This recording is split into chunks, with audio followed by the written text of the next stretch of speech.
यहीं से होती है। उनका जन्म वर्तमान में भोजपुर जिले में हुआ था, लेकिन अब गंगा नदी के रास्ता बदलने की वजह से 1926 में कुतुबपुर सारण जिले का हिस्सा हो गया है। उनकी शादी बचपन में मथुआ देवी से हो गई और जल्द ही वे शीलानाथ के पिता भी बन गए। अब परिवार के गुजर बसर के लिए उनको अपनी पुश्तैनी नाई का काम भी करना पड़ा। वे साल 1927 में अकाल के बाद भारत में ही दूसरे राज्य में कमाने के लिए चले गए, लेकिन तब इसे कहा जाता था कि विदेश गए हैं कमाने के लिए। वे पहले खड़गपुर और फिर बाद में जगन्नाथपुर गए, लेकिन इस दौरान उनको अपने गांव की कमी महसूस हुई और फिर वे कुछ साल बाहर रहने के बाद अपने गांव कुतुबपुर लौट आए थे। वे निचली जाति के थे और इस वजह से उनको भी खराब व्यवहार का सामना करना पड़ा। समाज की कटुता से और जातिगत भेदभाव से वे भी परिचित हो गए थे।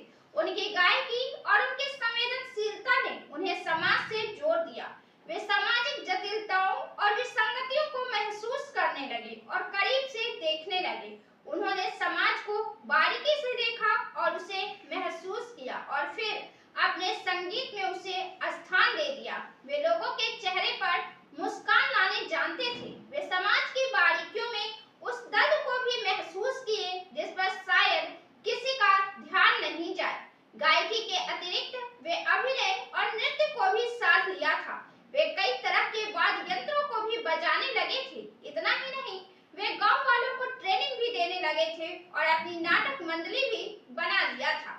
वे अपनी नाटक मंडली के संगीतकार और निर्देशक भी खुद ही हुआ करते थे। उनके पास नाटक करने के लिए कोई मंच नहीं हुआ करता था। तब वे एक छायादार पेड़ के नीचे लकड़ी की चौकी रखकर उसे थिएटर बना लेते थे। ढोलक, झाल और मंजीरा के साथ लोगों का मनोरंजन करते थे। भिखारी ठाकुर की नाट्य मंडली कजरी, होली, चैता, बिरहा, चौबोला, बारामासा, सोहार, विवाह गीत, जंतसार, सोरथी, अल्हा, पचरा, भजन और कीर्तन हर तरह से लोगों का मनोरंजन करने लगी थी। लेकिन भिखारी ठाकुर अपनी कविताई अंदाज में जिस तरह से सामाजिक सच्चाइयों को पेश करते थे, उसमें मनोरंजन के साथ साथ तंज भी होता था। उन्होंने अपने टीम के साथ सभी तरह की सामाजिक कुरीतियों, मतलब समाज में उपेक्षित लोगों के साथ होने वाले अत्याचार, धार्मिक रूढ़ियों, संयुक्त परिवार के घटते चलन, बाल विवाह, बेमेल विवाह, विधवाओं का दर्द, बुजुर्गों की उपेक्षा, नशाखोरी, दहेज प्रथा और साधु संतों के वेश में ठगतई जैसे तमाम मुद्दों पर लोकगीत बनाए। कभी स्कूल नहीं जाने वाले भिखारी ठाकुर प्रतिभा के काफी धनी थे। उन्होंने लोकगीतों पर 29 किताबें लिखी और ये कैथी लिपि में थी, जिन्हें बाद में देवनागरी लिपि में लिखा गया। इनका पूरा संकलन बिहार राष्ट्र भाषा परिषद ने भिखारी ठाकुर रचनावली के नाम से प्रकाशित किया है। इनमें बेटी वियोग, विदेशिया, ननद भौजाई, गवर घिचौर और कलयुग का प्रेम जैसे लोक नाटक बेहद चर्चित रहे। बेटी वियोग शादी के बाद घर परिवार से बेटी की विदाई के दुख पर आधारित लोक नाटक है, तो विदेशिया उस महिला के दर्द की दास्तान है जिसका पति आजीविका कमाने के लिए विदेश गया हुआ है। ननद भौजाई एक बहन और उसके भाई की पत्नी के बीच नोक-झोंक भरे रिश्ते की कहानी है। भिखारी ठाकुर ने अपने नाटकों में महिलाओं के दर्द और तकलीफ को बखूबी उकेरा है। विदेशिया नाटक की महिला किरदार अपने पति को याद करती है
कानून बनाने और उसे लागू करने में व्यस्त है। राहुल सांकृत्याल ने ठीक ही जोर देकर यह कहा कि भिखारी ठाकुर की कला और साहित्य में सभी गुण विद्यमान हैं। बस जरूरत इस बात की है कि उनके कृतियों वाले सोने की खान से चमचमाते आभूषण तैयार किए जाए। जाहिर है राहुल सांकृत्याल ने भिखारी ठाकुर पर और अधिक शोध और अध्ययन की जरूरत बताई है। कुछ विश्लेषक शिष्टता के साथ भिखारी ठाकुर की तुलना 16वीं सदी के विख्यात नाटककार शेक्सपियर से करते हैं और उन्हें भोजपुरी का शेक्सपियर के रूप में याद करते हैं। लेकिन शैक्षणिक दृष्टि से यह अधिक विवेकपूर्ण है कि भिखारी ठाकुर को भिखारी ठाकुर ही रहने दिया जाए और भारतीय संदर्भ में उनका अधिक अध्ययन किया जाए। भिखारी ठाकुर के जीवन का बड़ा हिस्सा ग्रामीण इलाकों में आम लोगों को परेशान करने वाले मुद्दों पर जीवंत प्रस्तुतियों में गुजरा। भिखारी ठाकुर अपने परिवेश में रामलीला और रासलीला देखते हुए बड़े हुए थे। जीवन के अंतिम सालों में उन्होंने अपना अधिकांश समय भगवान राम, सीता, कृष्ण और गणेश की भक्ति में बिताए। विरासत में लोक नाटक और लोक कथाओं के विशाल भंडार छोड़कर 10 जुलाई 1971 को पैतृक गांव में भिखारी ठाकुर का निधन हुआ था।